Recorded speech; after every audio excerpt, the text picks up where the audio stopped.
Hi hello welcome to VTV. ఇవాళ మన latest update గురించి మాట్లాడుకుంటే ఎవరి గురించి మాట్లాడదాం? దేని గురించి మాట్లాడదాం? మూవీస్ గురించే మాట్లాడదాం. ఏంటనుకుంటున్నారా? నాకు తెలిసిన ఒక మూవీ ఒకటి ఉంది, డాన్ మూవీ. ఎంతమందికి తెలుసు డాన్ మూవీ ఎవరిదో? మన తెలుగులో డాన్ కాదు, హిందీలో డాన్, అమితాబ్ బచ్చన్ గారి డాన్.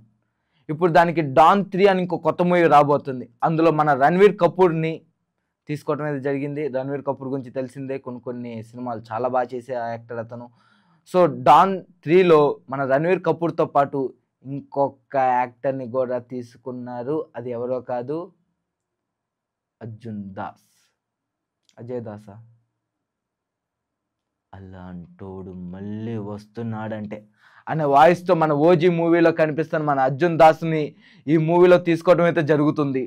సో ఈ జనవరి నుంచి దీన్ని రీషూట్ చేసినట్టుగా మళ్ళీ మేకర్స్ ప్లాన్ చేస్తున్నారు, దీన్ని షూట్ చేయాలన్నట్టుగా.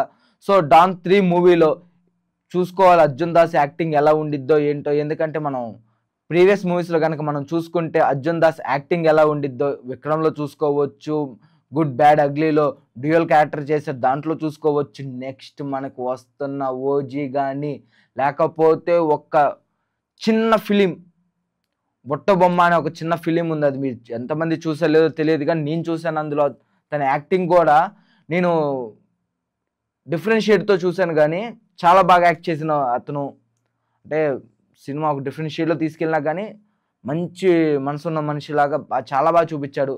సో అలాంటి అంటే ఎటువంటి క్యారెక్టర్ని ఇచ్చినా కానీ చాలా నిజాయితీగా దాన్ని నిలబెట్టుకోగల క్యాపబిలిటీ ఉన్న మన పర్సన్ని బాలీవుడ్ వాళ్ళు తీసుకొని డాన్ 3, ఎందుకంటే డాన్ మూవీ మనకు అందరికీ తెలిసిందే, అమితాబ్ బచ్చన్ గారి యాక్టింగ్తో ఆ మూవీ ఎలా లేచిందో.